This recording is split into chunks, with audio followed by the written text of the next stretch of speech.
Greetings and welcome to my channel. Today in this video, which is my very first one here on YouTube, we're gonna be making Tortilla de Patatas.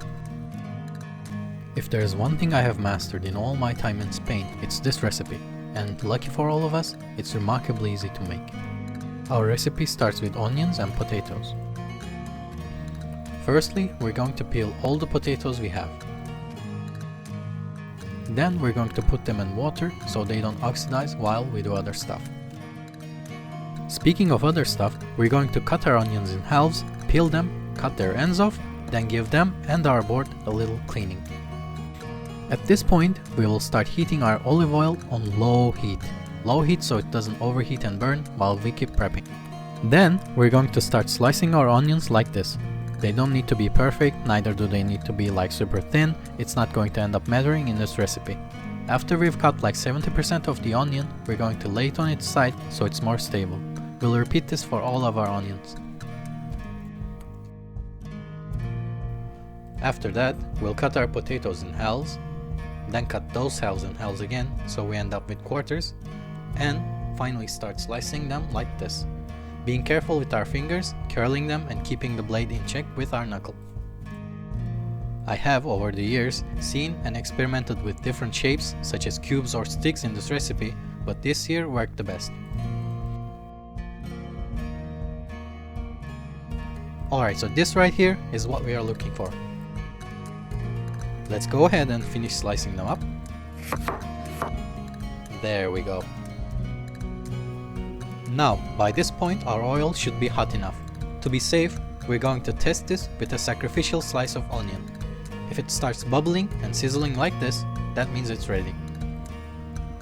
Once it's confirmed, we're going to go ahead and dump our onions in, being careful not to splash oil and make a mess or possibly burn ourselves.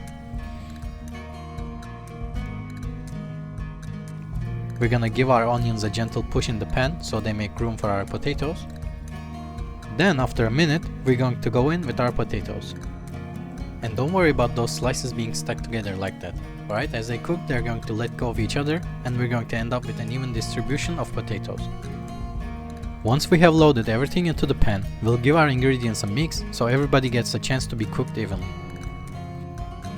We're going to cook these for about 10 minutes, giving them a mix occasionally.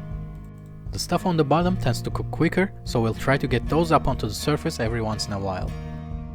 When the onions are looking like this, and the potatoes are easily broken in half with a touch of a fork, we know they are done. Now we'll want to transfer them to a bowl, but we actually want some of the oil to come with them into the bowl too.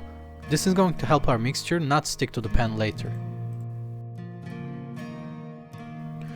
Once we have transferred them all to the bowl, it's time to crack a few eggs in. 7 eggs to be exact.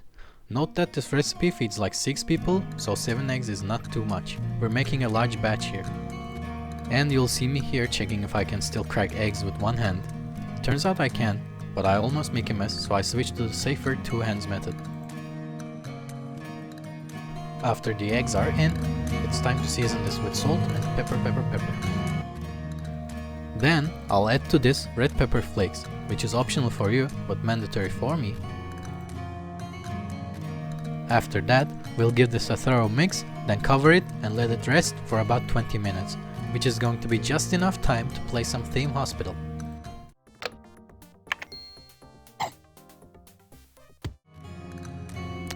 What an amazing game.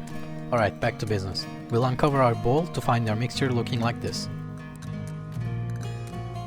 Whereupon we'll head to the stove, where we have our pan ready over medium heat and pour the mixture in. We'll give it a little shake to make sure everything is sitting right. Then we're going to cook this for about 5 minutes, or until the bottom is looking like this.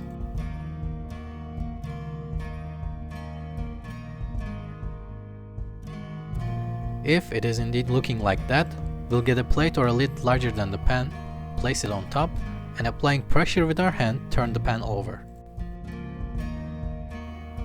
Once we have successfully done that, we'll place the end of the omelette at the end of the pan, then just slide it in. We'll cook the second side for about 4 minutes. If you would like your omelette to be runnier in the middle, you can take it off at the 2-minute mark, but I recommend you try this version first, then decide. After 4 minutes, our Spanish omelette is done.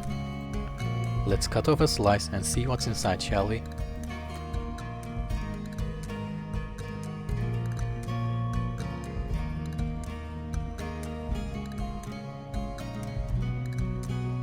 Look at this beauty.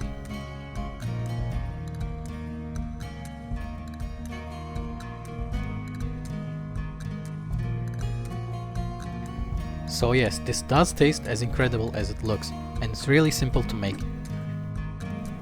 It is great for breakfast, great for dinner, still going to be really good the next day when you reheat it.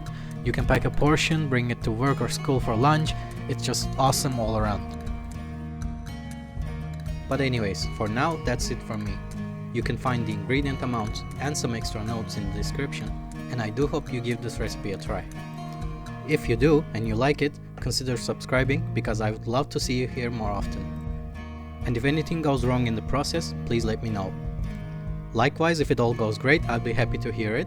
And if you have any criticism, any suggestions, any type of feedback, do not hesitate to send them my way. And I'll see you in the next video. Take care.